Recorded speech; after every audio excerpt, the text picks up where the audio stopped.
Теңіз жағасындағы құмырсқа сарайы. Достық пен табандылық туралы әңгіме. Бірінші тарау.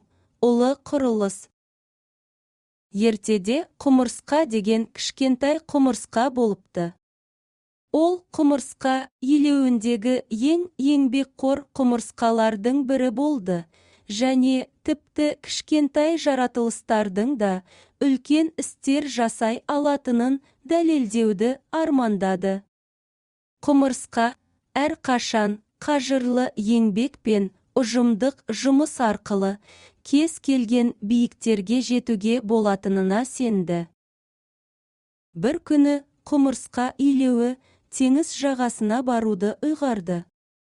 Құмырсқа мен оның достары алғаш рет шексіз құм төбелері мен сыбдырлаған толқындары бар үлкен жағажайды көрді.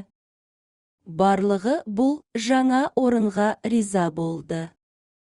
Құмға қарап тұрған құмырсқа кенет: «Балалар, бәріміз бірге жұмыс істей алатынымызды және күшімізді көре алатындай етіп бір құмды құлып салайық». Барлық құмырсқалар бұл идеяны қолдап, көп ұзамай үлкен құрылыс жобасы басталды. Құмырсқа достарын жинап, жұмысты бөлді. Кейбір құмырсқалар құмды таси бастады, басқалары оны нығыздады, ал басқалары қабырғалар мен мұнаралар сала бастады. Әр құмырсқа өз ісін біліп, рахаттана еңбек етті. Құмырсқа жан досы құмырсқаның қасына келіп: «Құмырсқа, сен бас сәулетші бол, биік мұнараларды қалай салу керектігін бәрінен де жақсы білесің». Құмырсқа қуана келісіп, қамалдың жоспарын сала бастады. Ол басқа құмырсқаларға қабырғаларды қайда салу керектігін және мұнараларды қалай нығайту керектігін түсіндірді. «Балалар, қамал құлап кетпес үшін іргетасын берік етуіміз керек», деді құмырсқа сызбаларды нұсқап. «Көпірлер мен аркалар туралы ұмытпаңыз, олар біздің сарайға ерекше көрік береді». Бірнеше күн өтті, ал қамал көз алдымызда өсе бастады. Құмырсқалар тынымсыз еңбек етті, әркім өз үлесін мақтан тұтты.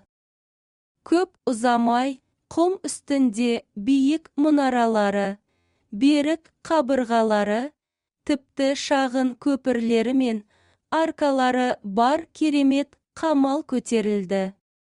Құмырсқа мен оның достары олардың жұмыстарына өте риза болды. Екінші тарау. Жұмбақ шаянмен кездесу. Бір күні құмырсқалар соңғы мұнарада жұмыс істеп жатқанда, оларға үлкен краб келеді. Оның тырнақтары күнде жарқырап, өте маңызды болып көрінді. «Сәлеметсіз бе, кішкентай құмырсқалар», деді краб. «Мен сіз қамал салып жатқаныңызды көріп тұрмын, бірақ сіз бұл жағажайда жыл сайын сіздің барлық жұмысыңызды шайып кететін күшті толқын келетінін білмейсіз». Құмырсқалар қорқып кетті, бірақ құмырсқаның ештеңесі қалмады. «Ескерту үшін рахмет, краб мырза, бірақ біз қиындықтардан қорықпаймыз. Біздің достығымыз және табандылығымыз кез келген кедергілерді жеңуге көмектеседі». Шаян таңдана басын изеді. «Ал көрейік, егер сіз ағынға төтеп бере алатын қамал тұрғызып алсаңыз, мен сізге бекініс салуға көмектесемін». Құмырсқалар қуанып, шақыруды қабылдауға шешім қабылдады. Олар қамал қабырғаларын нығайтып, қорғаныс бөгеттерін сала бастады. Шаан оларға қосылып, кеңестері мен күшті тырнақтарымен көмектесті. Үшінші тарау. Толқынмен күресу. Толқын күтпеген жерден басталды. Толқындар баяу, бірақ сенімді түрде қамалға жақындай бастады.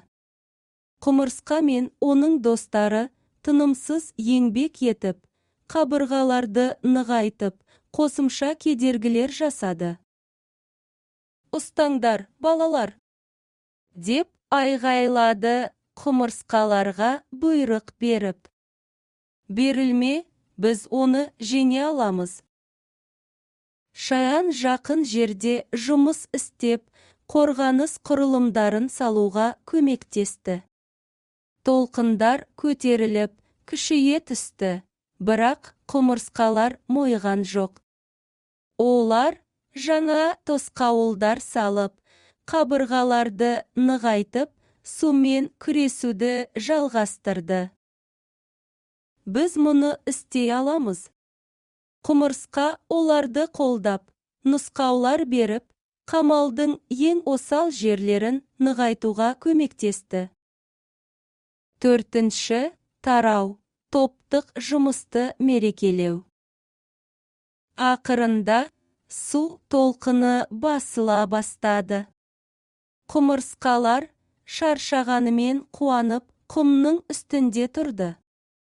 Олардың сарайы толқындардың сынағына төтеп берді. Шаан олардың қасына келіп: «Сіз күш бірлікпен, табандылықта екенін дәлелдедіңіз. Мен сізді мақтан тұтамын.